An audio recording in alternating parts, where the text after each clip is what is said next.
presentamos a ustedes el tema la creatividad como elemento clave para innovar la práctica docente. Su servidor Félix Jiménez Torres los saluda y presenta a ustedes este tema. Tenemos que ir desde luego a revisar la educación actual y su relación con la creatividad. No podemos pensar que pueda haber creatividad en este tipo de escuela que el genial Francisco Tumushi nos presenta desde 1970 y que muy poco ha variado. Observen ustedes cómo él considera que la escuela es una máquina en donde los niños, que son todos diferentes, de estatura, de color, de muchísimas formas, son diferentes, entran a la escuela porque es obligatorio que así lo hagan.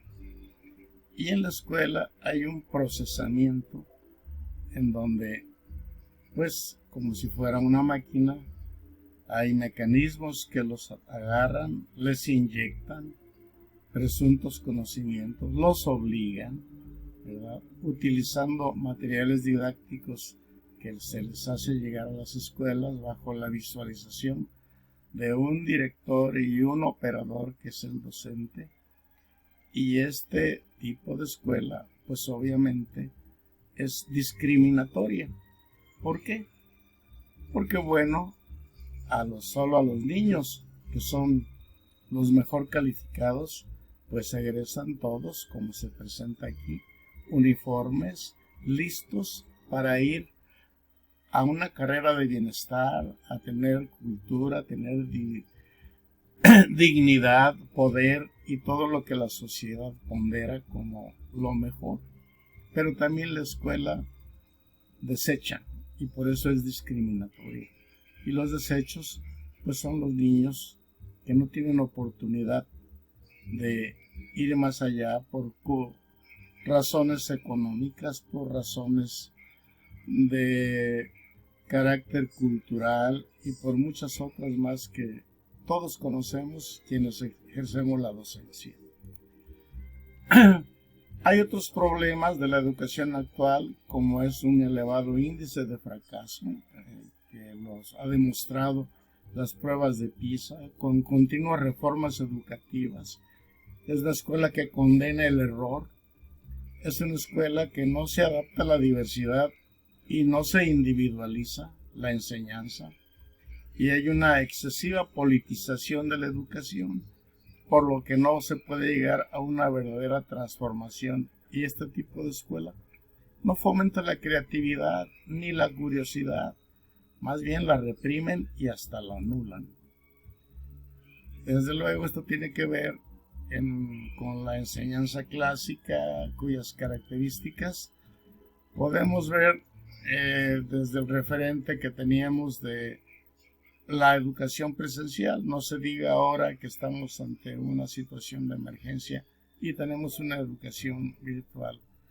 Sin embargo, en ambas se siguen ejerciendo formas de trabajo y organización que son a veces muy verticales. Y versus a esta situación, pues estamos en el intríngulis de decidirnos por cambiar nuestras formas de trabajo a partir de la innovación, la creatividad. Desde luego, esto es pues referido desde lo que serían otras formas de aprender. Por ejemplo, aprender desde la creatividad. Y esto tiene que ver con otras visiones, con otras formas de ver las cosas. Y por lo tanto, también con estimar que estamos prácticamente ante un problema que nos ha obligado a acelerar, a buscar nuevas estrategias con nuevas herramientas para el desempeño de nuestro trabajo docente. Y bueno, las aulas del siglo XXI pues tienen que ver con una interacción diferente, basada en la investigación, basada en la creatividad, en el intercambio de experiencias y en el desarrollo de estrategias que vayan acordes con el momento en que vivimos, obviamente presentándolas para socializarlas y poder tener, por decirlo así, modelajes de nuevas formas de lograr aprendizajes. ¿Qué tiene que ver la creatividad, la imaginación y todo esto? ¿Y desde dónde arrancamos como para hacer estas consideraciones?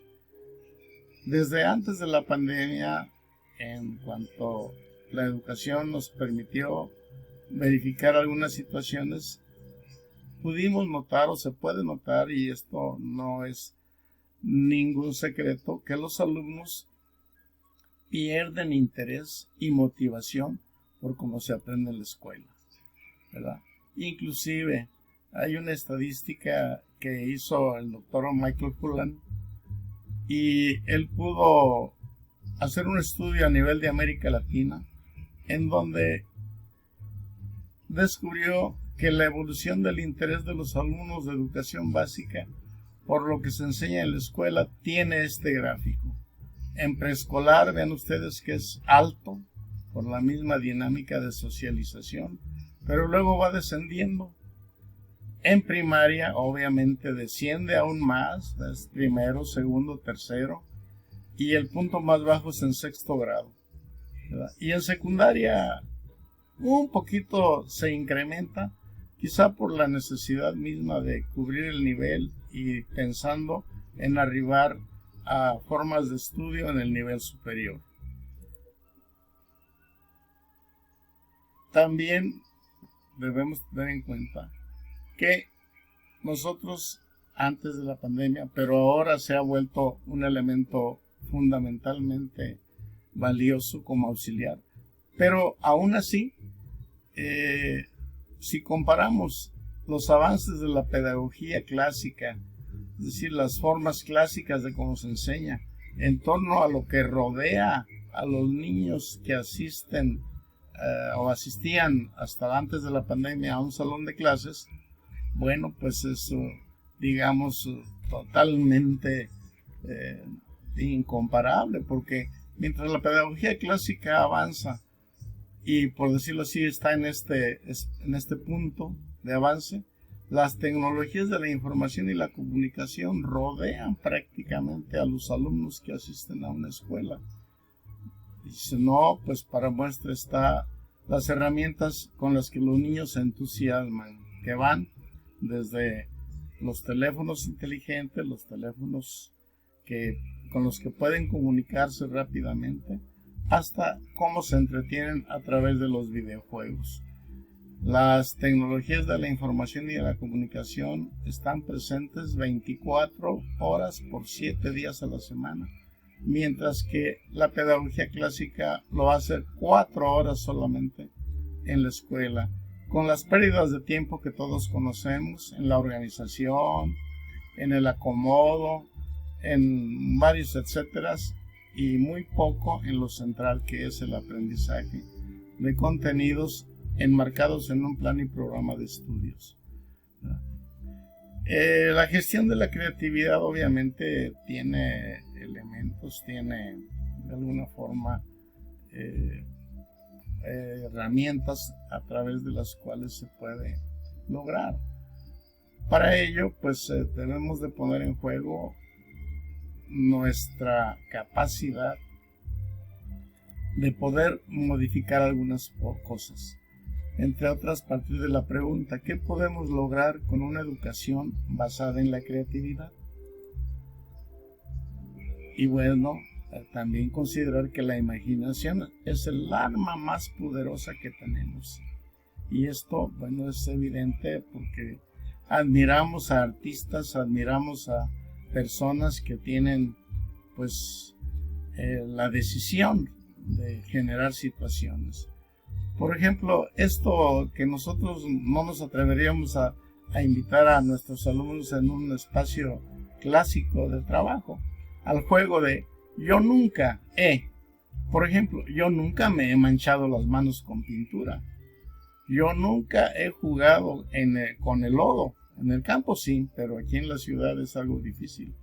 Yo nunca he participado en esto, ¿verdad? Ese juego de yo nunca he, si lo ponemos, si se lo proponemos a los niños en cuanto volvamos a la normalidad, o inclusive ahorita que están en casa, si nosotros los invitamos a que nos dibujen, yo nunca he dibujado algo que sea, digamos, significativo para ellos, su héroe favorito, X o Y, o la actividad que están realizando ellos en este momento, son, digamos, formas de poder explotar la creatividad. Algunas estrategias y herramientas para aprender en forma creativa pudieran ser las siguientes. Por ejemplo, si estamos en lo presencial, rediseñar la sala de clases, porque de alguna forma el alineamiento, pues ese ya es muy obsoleto, muy caduco, además de que también es discriminatorio, porque los alumnos de atrás generalmente son justamente eso, los más atrasados, ¿verdad? Entonces la colaboración de manera cercana y de manera colaborativa es ponderable. Inclusive ahorita se pueden establecer formas de trabajo colaborativo a través de la comunicación virtual. ¿Qué acontece si se pone, digamos, en práctica una pedagogía, una didáctica basada en la creatividad? Bueno, el logro de que se enganchen los alumnos, ¿verdad? Y de alguna forma se vuelve más activo, se logra el interés de los niños, sobre todo en lo que están haciendo y por lo tanto en lo que aprenden. Ahora, ¿cómo podemos hacer mejor nuestro trabajo? Bueno, esto tendría que ver con un cambio profundo en la realización del mismo. Y al respecto, pues tendríamos que comprender y ver que el cambio ha llegado de manera intempestiva con esta pandemia y pues hay que dirigirlo y utilizarlo para un mejor logro en los aprendizajes de los alumnos a nuestro cargo, ¿verdad? Desde luego, considerando contextos, pero sobre todo las herramientas de carácter tecnológico por sí mismas no son eficaces. Tiene que haber un acompañamiento pedagógico necesariamente. Para ello, pues hay que utilizar de mejor manera las herramientas que nos proporcionan las tecnologías de la información y la comunicación, de tal manera que uniendo pedagogía y tecnología, pues logremos el cambio y aprendizajes profundos, ¿verdad? ¿Qué acciones permiten un aprendizaje a través de estas herramientas? Bueno, de alguna forma, el utilizar la visualidad de los niños, que mayoritariamente se aprenden de esta manera. Por eso se recomienda el uso de videos cortos y desde luego exhortando a que se manejen herramientas y pues sitios que coadyuven a las temáticas que se quiere lograr que aprendan. Se pudiera pensar que pudiera haber una rivalidad entre tecnología y pedagogía, pero no. Desde luego la tecnología seduce a los niños y pues supera a la pedagogía clásica cada vez más. Y como dije hace rato, esta situación pues es, digamos, casi omnipresente, ¿verdad? Y en este caso hay que comprender que los roles que teníamos como maestros, pues a lo mejor verticalistas en algunas ocasiones o en muchas ocasiones, ¿verdad? Y en este caso los roles cambian de maestro y alumno. Desde luego.